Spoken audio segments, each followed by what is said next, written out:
Welcome to Basics of Finite Element Analysis course. This is the third week of this course, and we will start this week with a discussion on variation, the concept of variation and variational symbol. And once we are done with it, then we will start with figuring out details of weak formulation and different variational methods used in this particular context. So, we will discuss variations, and I will again explain this by an example, and then we will develop some mathematics around it. So, suppose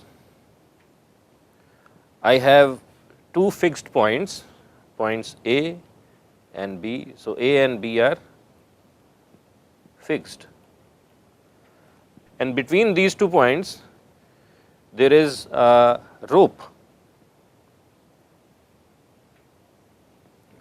somewhat better rope. So, this is a rope which is hanging due to its weight.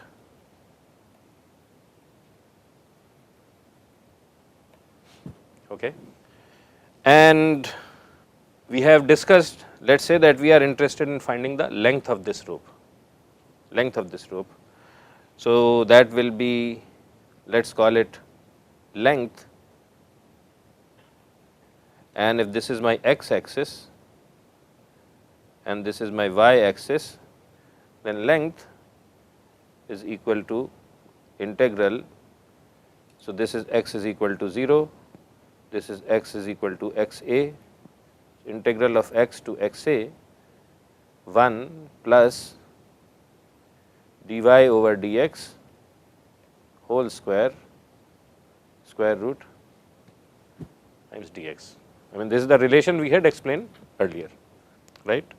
So, this I called in my earlier lecture as I of, and I can replace this dy over dx. So, suppose I call u, which is the deflection of the rope at any point. So, u depends on x. So, I can call it as u prime square. So, this is I, which is a functional, and it depends on u. It depends on the shape of the rope. If the shape, now it is hanging because of its own weight, so it has a certain thing, but depending on the shape of the rope, the length of the rope is going to change. Now, think about it, that suppose I am looking at some point, let us say I am looking at this point P. So, but before I go there, I will rewrite this, that I of u is equal to integral of 0 to x a, and what is its, I call this some function, this thing f of x u prime. So, now I just made it more general. Okay. So, this we have done in the last lecture. So, there is nothing new about it. Now, we are looking at this function f closely. Okay. So, now consider that at point P, and at point P x is fixed, x is not changing. So, at point P I disturb the rope by a small amount. So,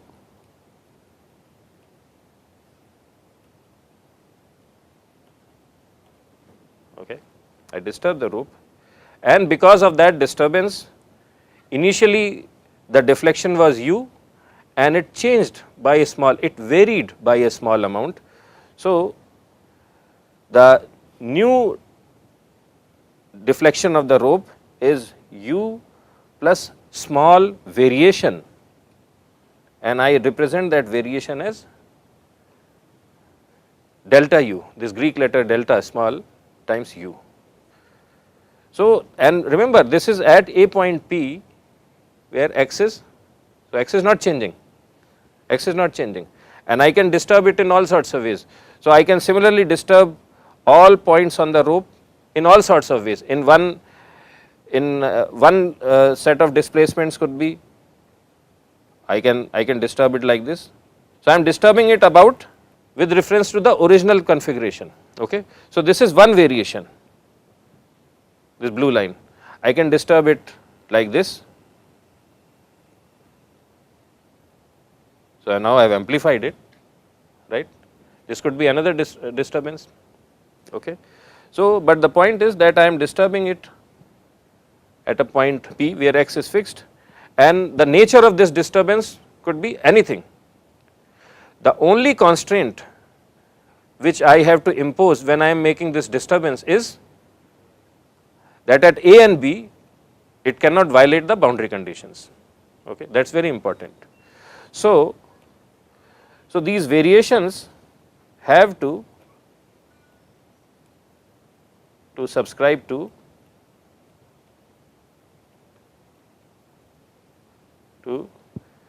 fixed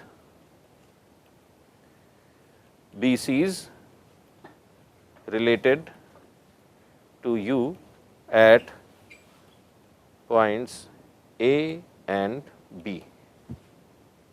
Okay. This is important, that they have to subscribe to fixed. So, here the condition at A was 0, U is 0, and at B also the value of U is 0. So, what will be the variation of U at A? It will be 0, it can never be non-zero. It can be non-zero at all other points, but it cannot be non-zero at A and it cannot be non-zero at B, because my boundary condition is like that the variation cannot violate those boundary conditions. Okay. So, this is important to understand. So, I say that delta U represents what?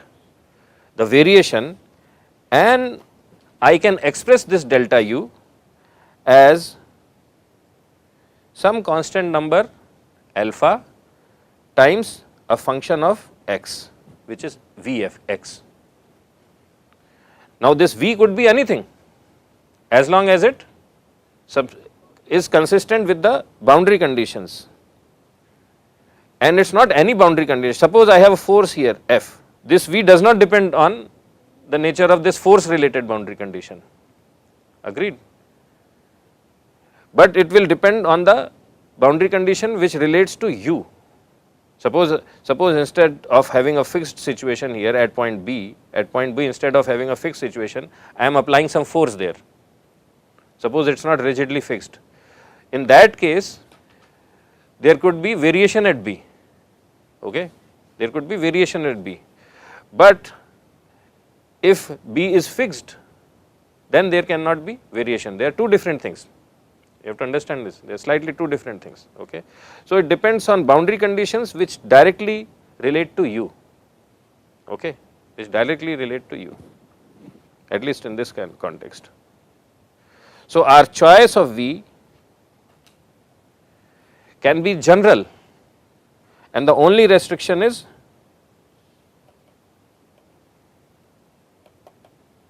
that BC is related to fixed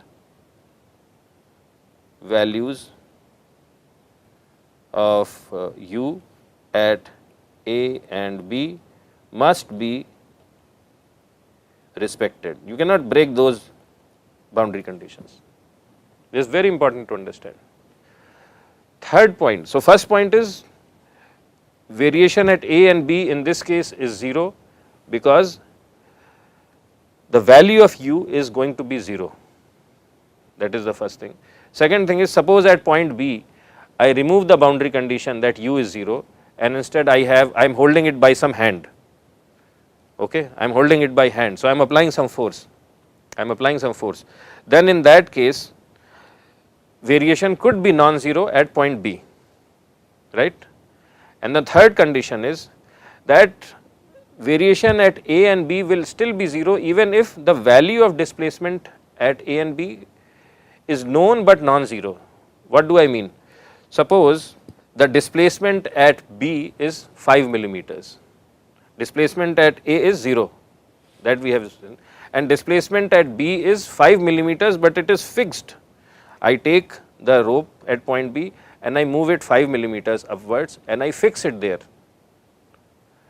So, displacement is 5 millimeters, but what will be the variation at that point? Is any variation possible at point B? I have fixed it at that point. So, there is no variation possible at point B. Okay.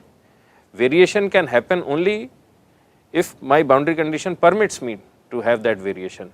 So, in this case I have moved the point B 5 millimeters upwards and I have fixed it there. So, no variation is permissible at that place also. Okay. If it was just the case of force, my hand could move up and down. In case I was just lifting the rope with hand, my hand could move up and down. The force is being applied, but my hand could, so variation would have been possible.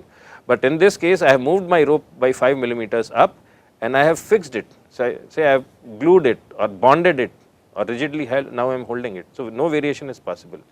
So, the third point is, and this is a next level, another fine point, that if A at point A, U is prescribed, it does not necessarily have to be 0, but if U is prescribed, then variation at U is not possible. Similarly, if U is prescribed at B, then variation at B is not possible, and so on and so forth. At all other points in between A and B, U is not prescribed.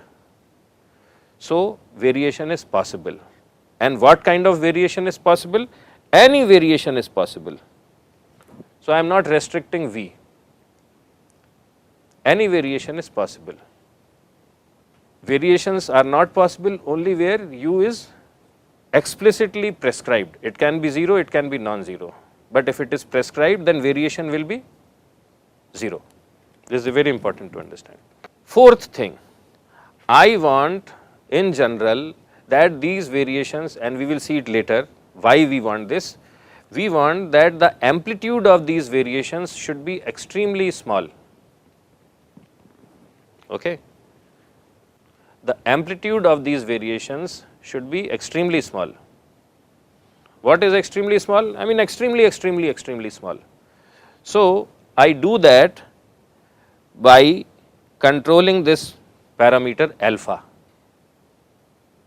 I can make this alpha as small as possible. I can give a parabolic variation, but I can make the amplitude of that parabolic variation extremely small by controlling this parameter alpha.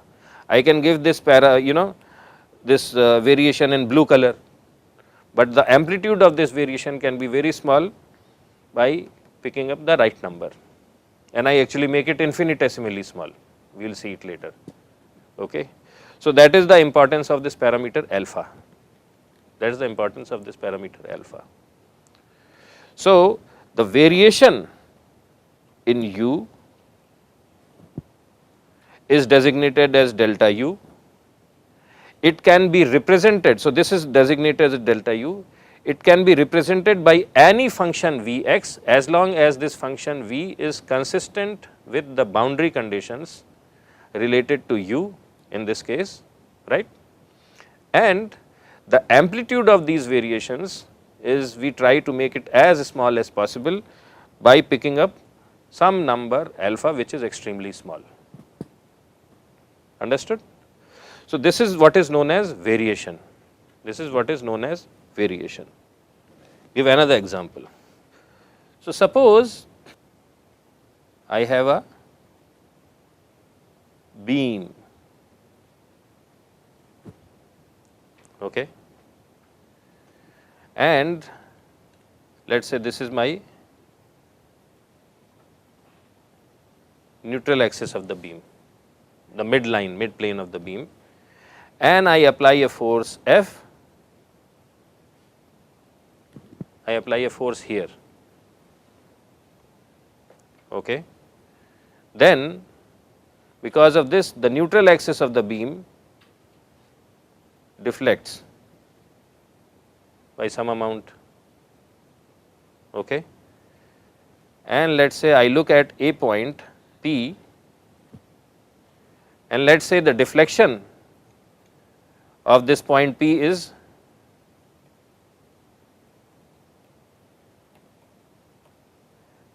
point P is u of x. I mean, typically we use the term w, here I am using u of x. Okay. So, now I am interested in figuring out the variation on u of x. So, I will say variation in u of x is what? It could be any function, right? It could be any function v of x multiplied by a parameter alpha, but this v has to be consistent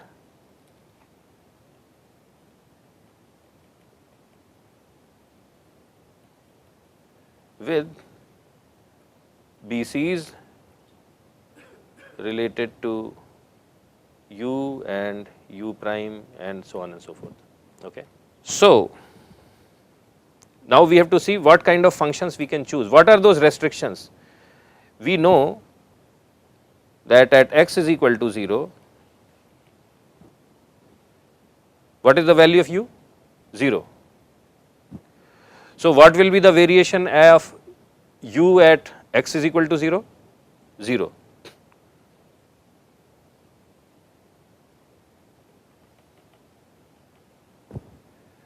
Also at x is equal to 0, what is the slope? Slope is 0, it is a fixed cantilever, which means the slope of the variation also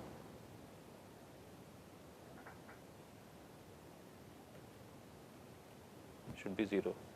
This means v of x at 0 should be 0, and this means v of x prime at x is equal to 0 should be 0. Okay. Is there any boundary condition here at, so suppose this is x is equal to x, so let us say this is x is equal to L. So, any such boundary condition is needed at the free end? Is there any restriction on choice of which is dictated by the conditions at the free end? It is not a free end, there is a force there, there is no, right. So, the variation could be non-zero at the other end. I will not call it free end because there is a force being applied, right. So, there is a force being applied. So, this is there.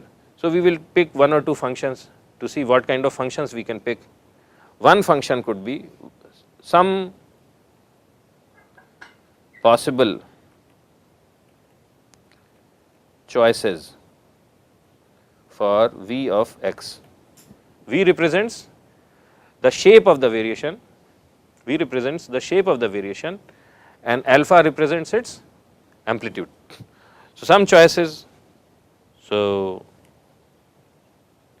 v of x could be a1 x square plus a2 x cube plus a3 x4, this could be one choice, right. At x is equal to 0, does it meet our condition? At x is equal to 0, v should be 0, it meets our condition, and it should meet the other condition also. Its derivative should be 0 at x is equal to 0, it meets the condition. So, this is okay. Let us look at another function, v of x is equal to sine of x. Does it meet the first condition? It meets the first condition. Does it meet the second condition? Yes or no? It does not meet the second condition, because the derivative is cosine of x, so it is not okay. So, you have to be careful what kind of functions you choose, okay. So, that is there. One more function, a1 times 1 minus e to the power of x square plus a2 1 minus e to the power of x cube. Okay. This is the third function, some possible. So, this is not okay, this is okay. What about this guy, third function? At x is equal to 0, it is v is 0 or v is not 0? It is 0. At x is equal to 0, is its derivative 0? 0. So, this is also okay. So, this is an acceptable function for representing the variation. Okay. So, these are, so this is an overview of the variation in the system. So, again I will summarize this whole thing, that the first thing is that when we are picking up variational functions, so what we have seen is that we have developed an approach through which we can depict variations in the function u. You could represent something physical, for instance deflection of a beam or temperature, and we have figured out that how do we correctly choose the variational functions related to maybe a function u or v or w, whatever. And the only restriction which is required, at least at this stage we are going to describe, is that the variation should be of a nature so that the boundary conditions associated with the variable u and its derivatives, if needed, are not violated. If we do not violate these boundary conditions, then our choice of the variation is appropriate. Next thing, earlier we had seen that f is dependent on u and its derivatives and so on and so forth, right. So, if u is changing, if there is a variation in u, then there will be a variation in f also. Okay. So, that variation in f which occurs due to variation in u, which occurs, is known as variation of f, and it is designated like this. Okay. And this I can calculate it how? So, suppose f is depends on x, u and u prime, f depends on x, u and u prime. Then the variation in f is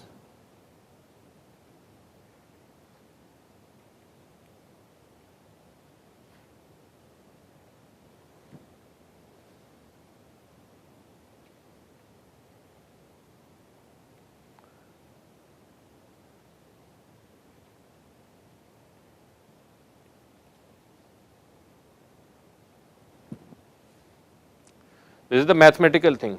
How do I calculate the total variation in f? First I change x by a small amount and see the variation in f, and I measure that number. Then I change u by a small amount and I again measure the change. So, these are those individual variations ascribable to changes only in x, changes only in u, changes only in u prime. But this term is 0, change in x. Why? Because when we were discussing variations, what did we say? That we are looking variations at a given point, right. So, this equation is very similar to the equation df is equal to del f over del x delta x, like that. But this term does not exist when we are talking about variations. This is important to understand. So, the variation in f is equal to partial of f with respect to u times variation in u plus partial of f with respect to u prime times variation in u prime and so on and so forth. But the x related term does not come. So, this is an important equation, and we will use this relation very frequently when we do finite element formulations. Then we will also write down a few other laws that suppose related to variations. Then if there are two functions f1 and f2 and I have to calculate the variation of in their products, then very similar to the way we do for differential calculus, it is nothing but f2 times variation in f1 plus f1 times variation in f2. Similarly, variation in f1 over f2 is equal to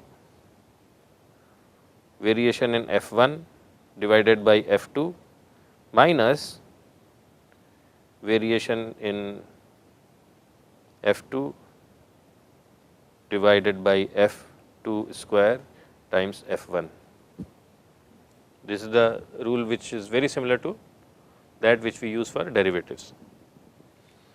And if I have f1 to the power of n, then the variation in that is nothing but n f1 n minus 1 times variation of f1. And the last and very important relation is that suppose I have a function and I take its variation and then I differentiate the variation. So, d over dx. So, what am I doing? In this case, what I am doing is I am having a function u, I pick up an appropriate variation which is consistent with boundary conditions directly related to u, and then I am differentiating that function.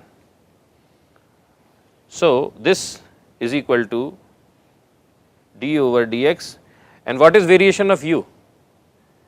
It has a shape associated with function v and an amplitude, right. This v could be anything as long as it is consistent with boundary conditions. So, I am trying to figure out how do I so my goal is how to calculate this thing. So, this is equal to alpha dv over dx is equal to alpha times v prime is equal to, now what is v prime? Alpha times v prime is what? This is nothing but variation in u prime, right, and this is equal to dx. So, I can write that d over dx is equal to variation in du over dx.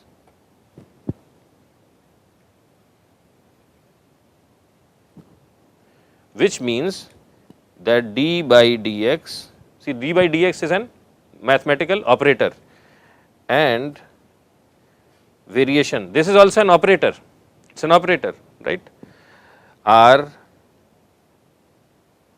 commutative.